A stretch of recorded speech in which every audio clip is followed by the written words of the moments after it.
ẹ̀yin ọmọ bàbá Èkó ṣé bẹ́ẹ̀ sì ti máa wà fún àyín rẹ̀ tí ó sọ̀rọ̀ ìdájá tí ó máa bọ́ everybody jẹ́ ṣé bẹ́ẹ̀ sì máa wò yàn rẹ̀ tí ó máa fi ẹ̀sìn àti ìdọ̀tí tí ó máa fi ṣayọ̀ ẹ̀sìn ń pè láfa gbogbo ayé ẹ̀dẹ̀ sọ pé n tó ń ṣe yẹn nọ́mà káládé ó má jẹ́ èso káládé ó má jẹ́ èso.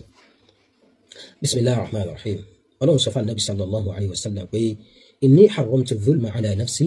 wa ja'altuhu baynakum muharraman fala tadhalamu. Ọlọ́run ni mo ṣe àbòsí mo ṣe léèwọ̀ fún mi ara mi mo sì ṣe léèwọ̀ láàrin ara yín náà ẹ má ṣàbòsí ara yín. Lórí ọ̀rọ̀ bàbá mufti àti bàbá Èkó dẹ́ wàwú wàrẹ́ wọn tó papọ̀. So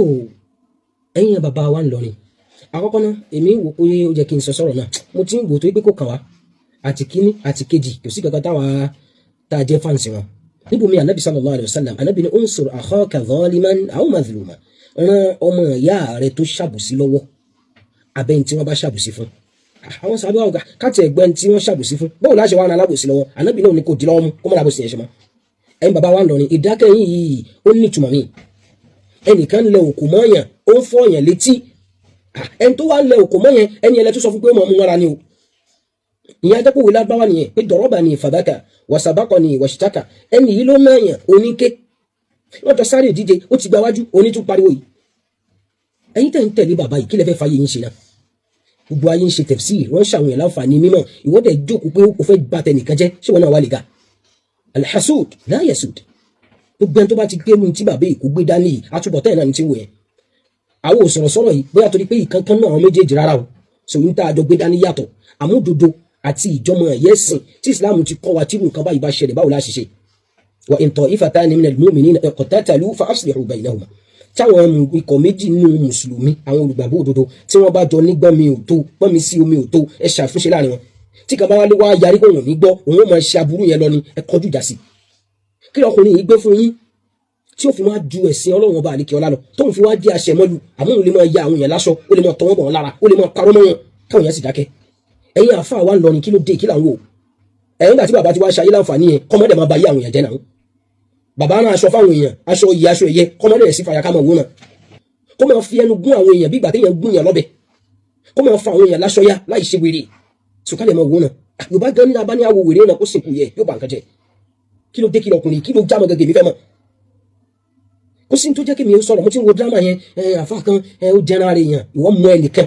tó jẹran ara èèyàn tí ò léegun ó sì rẹkọmẹ́ndì ẹnìyẹn kó máa darí àfíàsà àwọn mùsùlùmí ajákálábùsì yẹn ìwọ mọ ẹnìkan tó ní ẹdán lé tí òun mú ìyàwó mọ ẹkan òun náà mẹyọ kan ó wá sọdọkọ tafsir tó yẹ kẹ ti máa tú ìmọ̀ ẹdẹ sí fi àbùsí ṣe ayọ̀ ẹdẹ bẹ̀rù bí Ọlọ́run ẹ̀yin kan náà wá jókòó bẹ́ẹ̀ ẹ máa wá ṣe Allahu Akbar àbùsí pa wọ́n pọ̀ wọ́n dọ̀rẹ́ rí kì í ṣe pa wọ́n pọ̀ wọ́n dọ̀kan kí làá fà ìṣe fún yín náà ó sọ pé tó bá bú sàbẹ ó ti ní contrary opinion pẹ̀ lẹ́yìn tá lẹ́yìn gẹ́gẹ́ tẹ́fẹ́ sọ̀rọ̀ ayé authority nurse wọ́n máa ń túmọ̀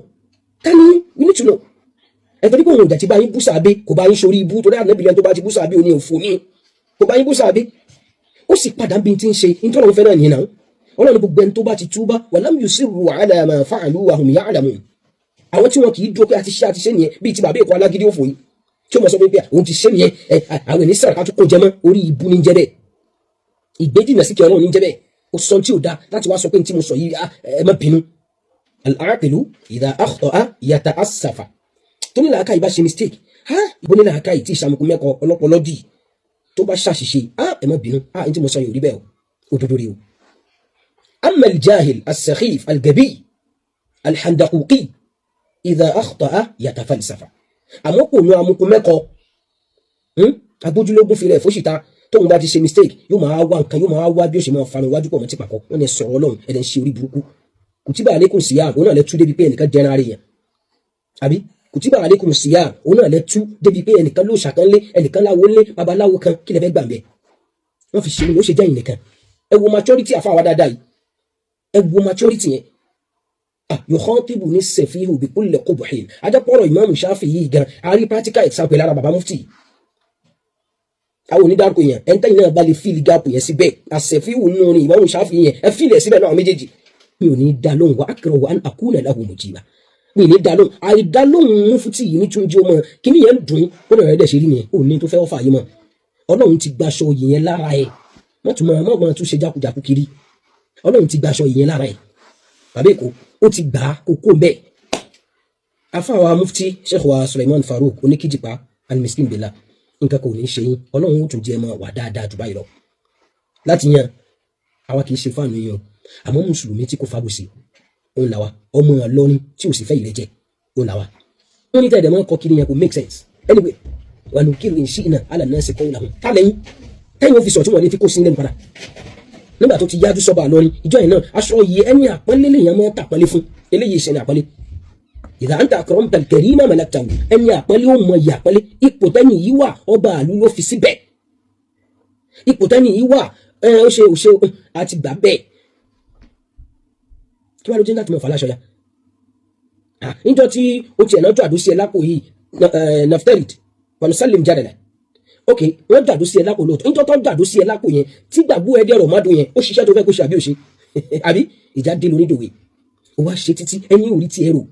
tẹ̀síìdù sàfà àtàn wọ́yẹ̀ zíìdù hilman ìwọ agọ ẹ wá ń pọ̀ sí àwọn èèyàn wá ń wú ẹ láwò sunkún òun wo rẹ láwò rẹ́yìn ìjókòó tẹ̀sí wá di ìjókòó tẹ̀ ó di ibi tẹ̀ tí ń fi òdó yẹn gan ẹ̀yin kan náà ni tó bá bá kìnìún kan ó bá ara ká ẹ̀yin ò lásìkò ẹ̀yin sùn láì ṣe pamọ́ lóhùn ya àdẹ́wò tẹ́yìn tú nìyẹn débi tí Ramadan dà lémi ẹ̀ tí ì rí ìmọ̀ olórí ire katu sáyé àwọn èèyàn dẹ̀ ń pè síbẹ̀ wọ́n dẹ̀ ṣe Allahu Akbar lórí kìnnì wọ́n fàbùsì sí yín inú tó wá tírígà torí mo ti ń wo drama yẹn mọ̀ pé ẹni tó ń sọ̀rọ̀ yóò nítumọ̀ sẹ́mọ̀ tí ẹni tó bá ń sọ̀rọ̀ bá ti nítumọ̀ èèyàn ní fọ̀rọ̀ yẹn náà nítumọ̀ ṣóyé so ọ̀rọ̀ kákú wọn kọ́ bá sọ ní òde ọ̀run ló ti wá so tẹ́nìkan tí ò jámọ̀ kankan bá ń ṣẹ̀fì èyí àrùwẹ́ ìbìdàn tẹ́nìyàn bá ń sọ̀rọ̀ ẹ̀yìn ní ka ọ̀rọ̀ ẹ̀ sí àmọ́ mo ti rí pé kan náà àwọn kèfèrí tí wọ́n máa ń ṣépè fọ́lọ́run fún Ànábì wallahi thumma billah inú àwọn tí máa ń ṣépè fọ́lọ́run fún Ànábì tí máa ń fa Ànábì ṣoríṣiríṣi tọ́lọ́run ọba àlekẹ́ ọlọ́dẹ àbùkù Ànábì wa inú wọn pè lólófò èkó gbogbo àwọn gáìsì ẹ̀kọ́ TikTok wà láwọn máa ń ṣàdúrà fún bàbá èkó wọ́n máa ń ṣàdúrà fún nígbà wọn mọ̀ pé òyòrí àwọn jọ jọra wọn Ọlọ́run mọ̀jà alápàdà sí ibùsùn àwọn wa so ọkùnrin yìí wá comment orúkọ ẹ̀ náà dẹ̀ ti rí yẹn Kúnlé Mazo nínú àwọn aláṣiṣe tí máa ń bú Ọlọ́run bú Ànábì kódà níjẹta oníjẹta ó sì ṣẹ̀sìn ó lóun fẹ́ dìfẹ́ǹdì àṣìṣe ó yá sàn fàní àwọn òòṣà ṣe kinní kan ó ń takò Ànábì kò sí wàhálà fún wa lẹ́rìí ó bọ́lẹ̀ fún ẹ mo wá pàdé ẹ níbi platform kan tí mo wà lénìí fún mọ̀bìlà ó sì kọ́ síbẹ̀ pé òun náà lẹ́ka yẹn mú fún tí láàárọ̀ ẹrin ènìyàn tí kò dé òkè lálẹ́. àwọn dídá yín ni àwọn dídá yín. ẹ ṣé wọn sọ ni pé ọjà èèyàn tí ó lè gun lálẹ́ wọ́n tẹ̀ jẹ́ mú kí Ìlọrin. níbo nìyẹn wà níbo lẹ rí yẹn wà. ẹ lọ tẹ̀jẹ̀ wọ́n ti dára wọn question wa ni pé wọ́n ti dára wọn lóhùn wọ́n ti lóhùn. question wa ni pé òrìṣà yẹn náà ni àwọn àǹfààní àwọn òrìṣà. pé ó fún yàn lágbára láti lè di mufti ni ó fún yàn lágbára láti lè di mufti. ọ̀rọ̀ yẹn ò lé náà wọ́n ní kẹ́sàn-án kan tó ṣàmúwá fún ọ́lẹ̀ ìgbà nìyà. Ọlọ́run bí ẹ léèrè ó sọ fọlọ́run ẹni yóò wá dáhùn ó wá ń wò yín ràn ẹsẹ̀ rán ajá kì jáde lẹ́yìn gbogbo yín dìde ẹ ṣáà sọpọ́tì àfọ àti yín ìṣáni ẹ bá débi ìbínú Ọlọ́run yẹn náà tó ti já sí ẹ bá débẹ̀. Can you imagine kíkẹ́ fèrè ó mọ kọ ilé yìí nígbà tí wọ́n kó sọ̀rọ̀ òdàkọ̀ àmọ́ mẹ́tò ń bá wí inú yín ni bí nìyẹn ní ó pa ìdánù àfààní kayfa sabilu ila mardati man ghadiba min ghayri jurmin wala na'rifu lahu sababa ẹ bí léèrè pé kílẹ̀ ní í ṣe fún kò sí imú kan bí nígbà tẹ́lẹ̀ yìí jáde pé ọ̀rọ̀ tó ń sọ ojú màálù ẹ̀yà fi òun sọ bẹ́ẹ̀ mọ́ oríire nìyẹn ar-ruju' ila al-haqqi fadila kéèyàn ó padà síbi pé òdodo rí oríire ń bẹ́ẹ̀ ẹtúgbọ́n mi tó sọ ó ní that means lẹ́nu tiẹ̀ kíní kan cannot give him wealth he has to chop ẹrin èèyàn tí kò lè gun lálẹ́ ṣètò máa bẹ̀rẹ̀ sí ààrẹ sí yín tó má tiẹ̀ kọ́kọ́ mú bàbá èkó yẹn ó lọ sọ bí tó ti rí o mọ̀ pé nìkan ṣàwo o mọ̀ pé nìkan jẹrẹ èèyàn o mọ̀ pé nìkan ní àìdán lọ́wọ́ o dẹ̀ tún ṣe fáàrí pé wọ́n ló fi jẹ ìwọ ló rẹkọmẹ́ndì ẹ̀ fún yẹ́sìn ajẹ́pálábùsìn ẹ ọlọ́sìn alábùsùn lè jèrè ẹ wá fẹ́ sọ ìsìn ọlọ́run dín tẹ́fì máa kàṣọ́ọ̀sì ó gbogbo ọlọ́run gbẹ́ sọ fún ànábì náà wa ma aktharu nnasi walau harasta bi mu'minin gbogbo èèyàn ò lè gbá tiẹ̀ gbogbo èèyàn ò lè jólùgbàgbọ́ òdodo kí wọ́n fẹ́ kí gbogbo ò fẹ́ kọ́ ìyàn sòdí pẹ̀lú agídí pẹ̀lú àìníwà pẹ̀lú àìmọ̀kan pẹ̀lú òtó pẹ̀lú sọ nínú yìí ṣé òwò easy sọ́nà tí bàbá tí yín fi kó wọn jọ nìyẹn wa everybody kò wá sẹ́nìkan tó tiẹ̀ wá save lọ́dọ̀ ẹ̀ kò tiẹ̀ wá sẹ́nìkan tó tiẹ̀ wọlé bá jẹ́ ń tijú ẹni ò lóní tìjú ò lóní báwí ò lálàfisùn tí wọ́n tó bẹ̀rù ọlọ́run tó bẹ̀rù ẹ̀sìn ọlọ́run láti máa bàjẹ́ ló bẹ̀rù ọmọ ẹ̀dẹ́yàn kò sí nǹkan kan tó jámọ́ nínú mímọ́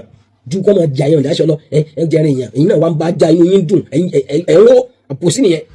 nínú tó láì káwárí àti nìyẹn pé nígbà tí mo wá rí kọ́mẹ́ntì aláṣẹ náà ó ti tó carry out kódà ìka tó lọ sọ̀rọ̀ ẹ̀ grand mufti ó nìyẹn nínú àwọn ẹlẹ́bọ tí wọ́n máa ṣépè fọlọ́ fún ànábì tó máa tọwọ́ bọ Kùránì wá tukutu ó nìyẹn ó di grand torí pé wọ́n yẹ̀yẹ́ ni ọ̀dọ́ wọ́ àbẹ́ èkó idẹ́ ni wọ́n ti mú abájọ́ tó fi ń ṣàdúrà fún ẹ ṣùgbọ́n inú tí wọ́n dùn pé àwùjọ àwọn mùsùlùmí ń dàrú ìwọ ń fọnù wájú pọ̀ mọ́ ti pàkọ́ at this age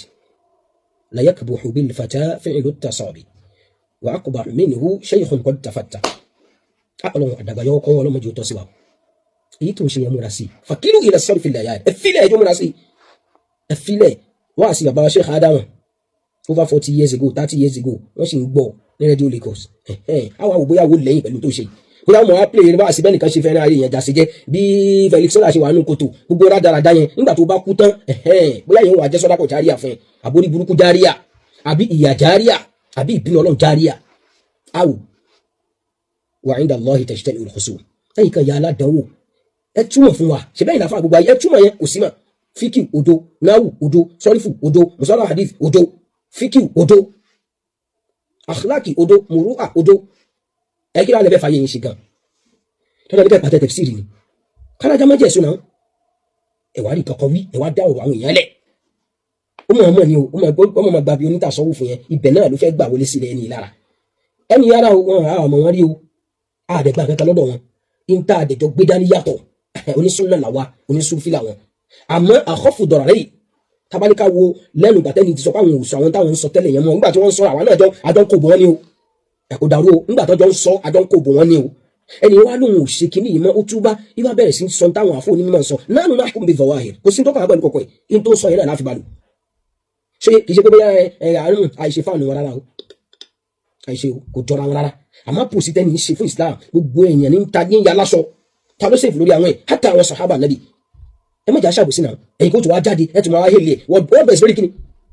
gbogbo ilé kí ó láàrin rí tafsiri tán ṣe kí lòun tún kíní sọ kò sọ kankan náà ẹ̀rọ ẹlẹ́rìí kò àdìsí olóka ìtìláfò olówó àmẹ́ àdáná sì tún kọ̀rẹ́tẹ̀ òdo òfò iná ní gbéraga òfò ẹni tó bá sì bọ́lọ̀ jù ọlọ́lọ́ ní alikiburi ya hùrì dáì mo tó aṣọ ìmọ̀ náà ẹni tó bá bá mi fa ma já mọ̀ dànù láṣọ yá dànù ẹ̀sìn náà ṣe ẹ̀sìn wallahi ọlọ́run kan ṣe ilẹ̀ tí ò lójú tì ní ẹ̀sìn ní lójú tì yẹn kẹ́ ẹ lè ṣẹ̀sìn yẹn dáadáa ẹ bá ní ọkẹ́ gbé tafsiri o kóńkálùkù tó kẹ́ sí ṣe bá gbọ́ tafsiri tí mo ti ń ṣe tiwọn àbá àti ẹ̀fà taratara gba tí wọ́n sọ iṣẹ́ gbóhùn tán sọ̀rọ̀ àwọn náà faramọ́ àmọ́ wallahi alazim aburú tí wọn ó wà lẹ́sà tó kùnrin lọ à ń bèlè wọ́n ṣe dáadáa tá a bá gbọ́dà kejì náà jáde o àmọ́ wọ́n ṣe dáadáa kí wàá ló dé tẹ̀yìn wá ya pé gbogbo èèyàn lẹ́ẹ̀mọ̀ wá bùjẹ́ wọ́n sọ fún kan náà sálàgbà kí lẹ́tọ̀ kí n fèsì sí gbogbo àwọn tó bá ń bú ẹ ó ní sọ make sense kí n máa bu ajá tó bá bù mí jẹ kí n máa bù jẹ ẹ afáàkan ni la tusari' khinziran fil wahal wọ́n máa bá ẹlẹ́dẹ̀já nù pọ̀tọ̀pọ̀tọ̀ ìwọ wàá dọ̀tí wa yatamatta'u bi dhalika wọ́n máa wá gbádùn ẹ̀pẹ́ tó ń láìkì nìyẹn so kí mufti náà wá stoop solo káàná máa àwọn iṣẹ́ rí mufti ọlọ́run ní gbaṣọ yìí lára yín yóò sì bá wa tó tún yín ṣe jù báyìí lọ yóò tún bá wa fẹsẹ̀ yín lórí sunnah nabi sallallahu alaihi wasallam tó ládùúgbò àtàwọn bàbá àtàná tó ń ṣe náà ni pé ọlọ́run bá wa paná adẹ́bọ rẹ bídí àṣẹ ìtàní ńlẹ̀ gbé sunnah nabi ga ṣe èyí tá à ń sọ yà àfi ojú rẹ yín ojú rẹ ọlọ́run láfi wá o torí fẹ́ kàtẹ́lẹ̀ ẹni yìí wulẹ̀ títa ọlọ́run láyà so lọ́jọ́ mùsùlùmí olóríire tó dá ìsìn mọ̀ wallahi gbọdọ̀ rẹ ní sí kankan ju wa bẹ̀sìn jẹ lọ kí ló dé àwọn kìfìrí mi ti wá rí tán ló yẹyẹyẹ láàrin èèyàn ó kọ́ ó lẹ́ẹ̀dán lé níbo ló ti rí thumma nabtahil fanaj'al la'natallahi 'ala al-kadhibin gbogbo àtẹ́ni kò bá ti wá gba ìròrí tiẹ̀ tó ń rìn yẹn wàá bẹ̀rẹ̀ sí máa yá wọn láṣọ kí ló ṣe ẹ̀ ájì dẹ̀dẹ̀ kí ló ṣe ẹ̀ dẹ́dẹ̀ mìíràn àwọn náà kí ló fẹ́ fi lè ṣe at this age o ti ń súnmọ́ 70 báyìí ọlọ́dẹ fẹ́ ní chance o dẹ̀ ń ṣí lò ṣé bó ṣe fẹ́ máa lò gbèsè ayé rẹ̀ ẹjẹ́ nǹkan fún bàbá mufti wákà ilé yìí fún wọn wípé bàbá mufti ẹ jẹun sókè ọlọ́run ló ṣe yín lólóríire ẹni tí ó bá dùn mà kó forí lálẹ̀ oògùn kọ iṣẹ́ olúwa ni ká ní alimufuti ọlọ́run àlà ló fà yín gòkè má jẹ́ jábọ́ bàrẹ́ ní kẹ́ni tó fẹ́ fà yín wálẹ̀ sọ wọ́n dọ́kadà kan máa sáré kákan sáré kú dànù kan sáré kú torí ìjókòó tẹ̀fsíìrì ló pépé ìjókòó tẹ̀lé ṣe ìjókòó faniláṣọyà ìwọ náà dẹ̀ fẹ́ kọ́lọ́ ń bú ẹ̀ láṣẹ́rí ìwọ náà dẹ̀ kọ́lọ́ mọ́fọ́ ẹ̀ láṣẹ́ra káwọn tẹ̀ sọ pé ní ṣe nọ̀fítàrí àsọpọ̀ ṣe o torí pé ìwé ṣe fíkọ̀ oníròfò yẹn tí wọ́n tó ń parọ́ mọ́ ànábì ìwọ tó dínà àdìsá ànábì ìwọ tó ń parọ́ mọ́ àwọn sàábé ìwọ tó ń bẹnu àtẹ́lù wọn ìwọ yẹn ló wà ní ìtumọ̀ lọ́dọ̀ wa so nọ̀fítàrí pé ó ṣe ọlọ́run ṣe Gafuru Rahim mọ́ni abba amdèlé àgbàgbọ́ mẹ́rin ẹ̀ jáde